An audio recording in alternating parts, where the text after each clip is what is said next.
As promised, Mike Eppel from 680 News joining us this morning. Good morning, Mike. How are you? I'm good, Mark. How are you? I'm fantastic. It's Friday, a big day, though, when it comes to jobs and how things are going in this country. It's interesting. Through all of this, we think that obviously a lot of people are unemployed as a result of all of this. So what can we expect? Well, we've seen record-breaking job losses and now maybe record-breaking job creation or a rebound, I guess. The forecast for the June labor market statistics that will be in this morning range from a low of 300,000 jobs regained in the economy all the way up to 1 million. And the month of May saw record-breaking job gains of 290,000. This is all about provinces reopening. And in this case, last month, it was Ontario, leading the way. Prior to that, it was Quebec, which was one of the first to rebound from the pandemic shutdown. Now, there is still a long way to go before we get back to anywhere close to where we were back in February even. Consider that, the number of Canadians who are on the CERB program or the wage subsidy program. I mean, we're still looking at elevated unemployment overall. The unemployment rate in May was 13.7%. It might drop back to 12%, even if we see, on average, 700,000 jobs regained in the labor market last month. So, it's the slow or the bounce initially that many expected. Going forward, Mark, it'll be, again, how many more people can get back to the work that they previously had. Are these the same jobs that people had been losing? Are we talking about different sectors as a result? That's the big question, right? And Stats Canada will break that down from a sector-by-sector basis, gender, race, all of these categories that they are really looking in depth at to see exactly where the jobs are, where they were, where was lost, and which parts of the economy are seeing a recovery. Look, we still have not seen, travel and tourism and the airlines and even retail. I mean, the restaurant industry, it's half open because they got patios you can't eat inside. So, right. Yeah. Obviously, you just mentioned travel and the airline industry and things like that. People are finding different ways to move around as a result. Things are shifting, especially in the U.S. Okay, so I don't necessarily want to say that this is the same trend that we're seeing here in Canada, but in the United States, some interesting dynamics when we're talking about transportation. And people are not going back on public transit.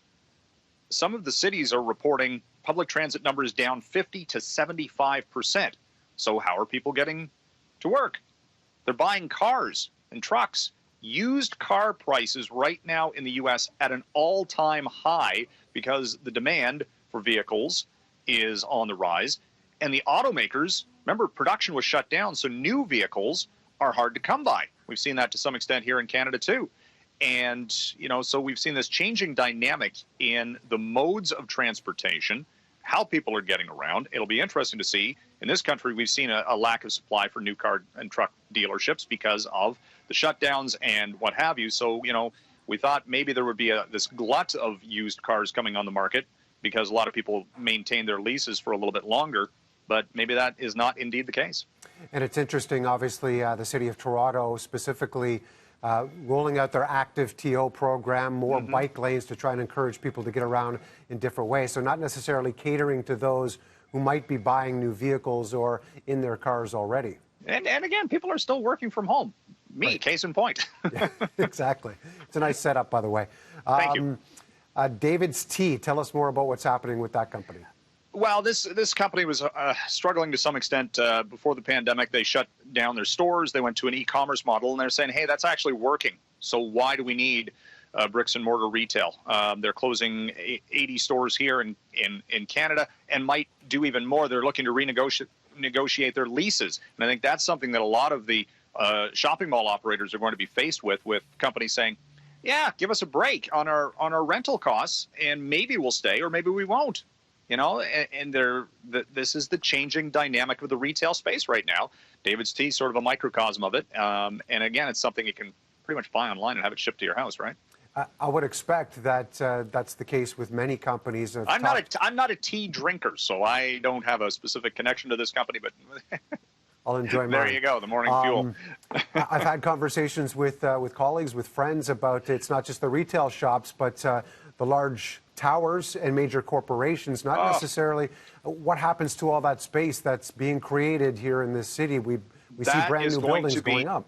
Listen, Manhattan right now, you know, if you want to talk about the financial capital of the world, Manhattan right now has a vacancy rate, I read this morning, at 3.7% for apartments and condos. And that is something that has not been seen in decades, that high. Doesn't sound like much. Here in Toronto, I think it last was about 1.5%, and you're going to see these numbers climb because people are working from home, getting out, looking at different places to work from. Maybe not in the downtown core certainly as much as they did. It's unfortunate. Many were touting the boom, as it were, both with business space and with condos as a sign of good things in the city. But we shall see. Changing dynamics. If they're vacant, not necessarily a good thing. Mike, thanks for joining us this morning. Thank you.